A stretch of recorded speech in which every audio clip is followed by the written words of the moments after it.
First date etiquette. It's about as confusing to most guys as Megan Gall's taste in men. Trying hard is a good thing in most areas of our lives, right? You try hard at work, you get rewards. You try hard in the football field, you kick goals. You try hard on the first date, and you might find yourself waiting desperately by the phone. What are the common mistakes that you might be making that are stopping you from getting that second and third date? Has all the confusion killed the romantic male? Man about town's on the case. What are some of the common mistakes that guys make on the first date? Talking about their ex-girlfriends too quickly, I think. They're not clear. Asking a girl to pay. They should never burp or fart on a first date. Taking you places that they've been with other girls and then talking about, how they've been to this art exhibition with another girl and how it was really great. The guy just wanted to have sex. Physical butt contact. The guy just dropped a pint all down me. First night I met this guy, he asked me how many guys I'd slept with. Don't try and tongue your missus in the first 10 minutes. Going into the first date snog too quickly. Say at the end of a day and you're like, oh, I don't know, should I kiss him? I don't know. And they're like, oh, I don't know if I should kiss her. And then you do like this weird hug. You go for the mouth, but you get the cheek and then they lick your nose. And it's a bit like, and then you just like shake hands, goodbye. What about one of the best experiences? What about one of the best dates that you've ever been on? The best dates? Yeah. Is there such a thing? It wasn't really a date as such. Yeah, the shower. The shower. A good date? I never had a good date. It was mostly disastrous. Sounds like the problem is worse than I thought. To help put this all into perspective and to give us a bit of direction is research psychologist and mating behaviour expert Dr. Matthew Fuller. What are some of the common mistakes that guys make going into a first date? I'd set the mindset of I'm going out to meet someone and to really explore who they are and offering a bit of who I am and seeing if we can meet somewhere in the middle and have a good time. But going out with the explicit intention to have sex, I think is going to lead to disaster there. It may be fine in some situations where the other person wants that as well, but in other situations it's going to look like you're disingenuous and you don't really care. You're just saying enough or doing enough to get to that goal. So yeah, it could definitely backfire in that situation. So what about during the date? Is there certain things that you should and should not say? Absolutely. I think guys have an idea of what to do and what to say. They know that they need to talk about themselves. They know that they need to find out about the other person. And they know that they need to compliment at some point. But the way they go about it could be good, in most situations not so good.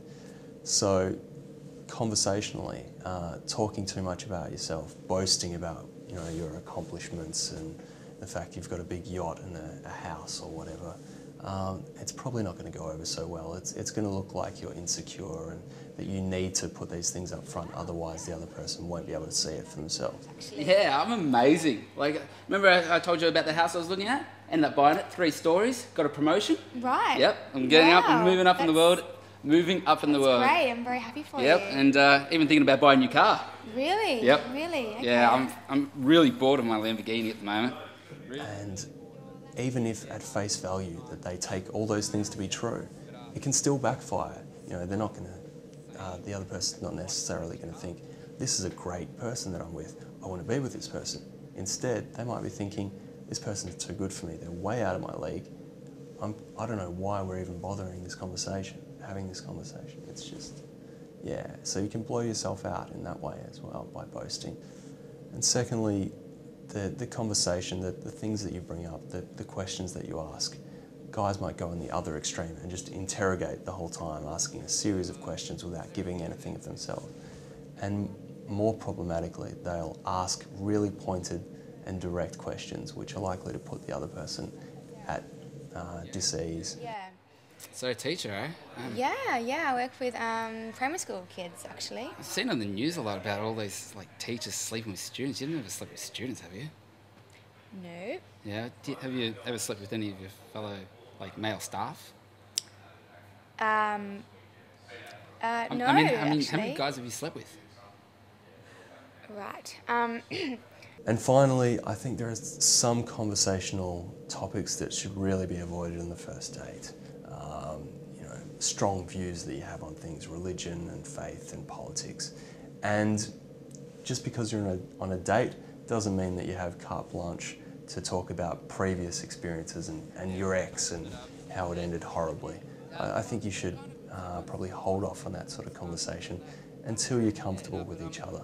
She used to always like hang out with her friends and then cancel on me, and then, you know, she had this thing, okay, it was really, really strange, like she had this thing where like she really wanted me at some stage, okay, like she really, really wanted me, okay, so I was like, okay, cool, you know, you can have me all the time, so, you know, I was being nice, you know, I was being a nice guy, you know, I went out of my way for her, oh, sorry, yeah, I went out of my way for her, fine. okay, Yeah.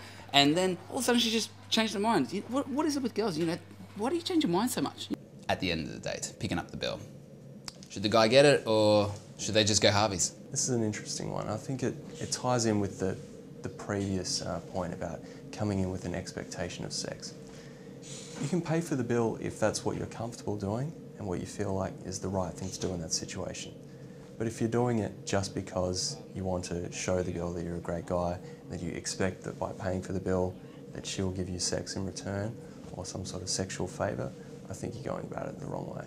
So pay for it because you want to, not because you want something in return. But thank you so much for a lovely evening. Maybe we get the bill now, perhaps. Fair enough. Yeah, and that's fine. It's fine. I'll get the bill. It's all right. And then maybe you can get the dessert. Yeah.